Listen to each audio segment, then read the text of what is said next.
अस्सलाम वालेकुम रहमतुल्लाहि व बरकातुहू। आज हम बात करेंगे जी कि हमने अपना वज़न जो है वो कैसे कंट्रोल करना है। उसके लिए हमें अपनी आदत जो है वो बदलनी होंगी। सबसे पहले हमारे अंदर ये फ़िक्र होनी चाहिए कि हमारा वज़न ना बढ़े। ये फ़िक्र जब होगी तो आप जो है वो अच्छी अच्छी आदतें अपनाएंगे। अगर ये फ़िक्र ही नहीं होगी तो आप तो अपने आप को खुला छोड़ देंगे तो फिर आपका वज़न बढ़ेगा और बढ़ते बढ़ते जो है वो आपको बीमारियों की तरफ लेके जाएगा, डॉक्टर की तरफ लेके जाएगा। तो सबसे पहले आप अपने अंदर ये फ़िक्र पैदा करें कि मैंने अपना वज़न नहीं बढ़ने देना। ये सोच पैदा कर लें आप, ये इस दिमाग जो है वो आप इस तरफ लगा दें कि मैंने अपना वज़न नहीं बढ़ने देना।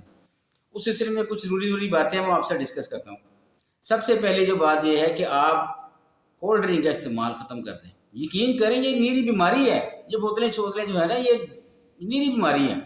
बोतलें बंद कर दें आप, बिल्कुल बंद कर दें। अब जब आप एक दफ़ा तैयार कर लेंगे ना कि मैंने बोतल नहीं पीनी, तो यकीन माने आप ऐसा कर लेंगे।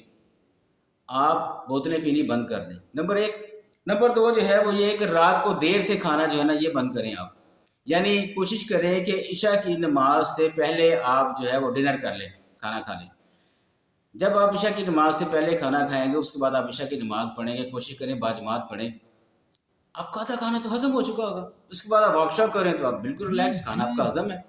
आप जाएं, जाके जो घर का ज़रूरी काम है वो कर के आप जाके सो जाएं, क्योंकि आपने सुबह फजर के लिए भी तो उठना है ना।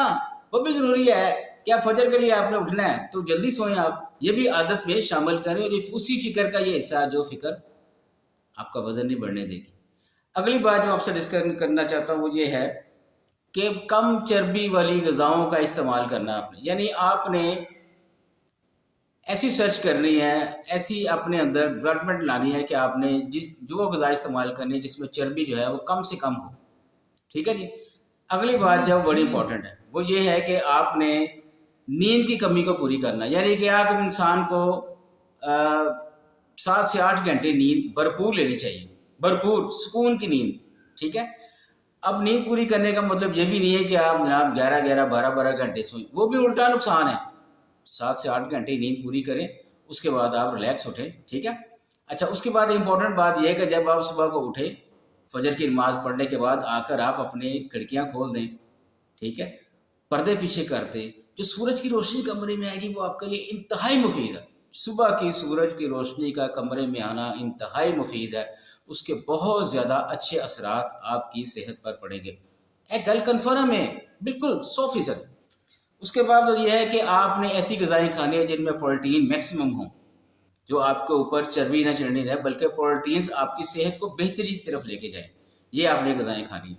उसके बाद जो ये है कि नाश्ता जो है वो अपने भरपूर करना है। देखें कैसी बात है, यानी ये नहीं कि मैं मोटा हो रहा हूँ मैं नाश्ता कम करूँ, नहीं। नाश्ता आपने भरपूर करना है, भरपूर, जो आपकी मर्ज़ी है, जो आपको दिल चाहे वो आप नाश्ता करें भरपूर। ये आपकी सेहत को और आपके मोटापे को कम करेगा। उसके बाद ये है कि आप अपने वज़न का हिसाब रखें। देखिए हम गाड़ी चला रहे होते हैं ना, तो स्पीड लिमिट होती है कि इस स्पीड से ज़्यादा आपने फ़लाँ सड़क पे नहीं जाना, मोटरवे पे ये स्पीड है, जीटी रोड पे ये स्पीड है, फ़लाँ जगह ये स्पीड है। इसीलिए इसी तरह जो है वो आपने अपनी सेहत का भी हिसाब रखना है, अपने वज़न का हिसाब रखना है। घर में वेट मशीन रखें और गाहे बगाहे अपना वज़न चेक करते रहें। और अगर आपका वज़न बढ़ रहा है, आपको फ़ील हो रहा है कि मेरा वज़न बढ़ रहा है, तो आप वो चीज़ें तलाश करें कि जिसकी वजह से आपका वज़न बढ़ रहा है। वज़न को कंट्रोल करने, ये आपकी सेहत के लिए बहुत अच्छा साबित होएगा। आगे जाके आप डॉक्टरों से दूर जाएंगे और वज़न को कंट्रोल करने के लिए आप नेचर के करीब आएँ। जितना आप नेचर के करीब आएंगे उतना आप डॉक्टर से दूर जाएंगे। जज़ाकल्लाह।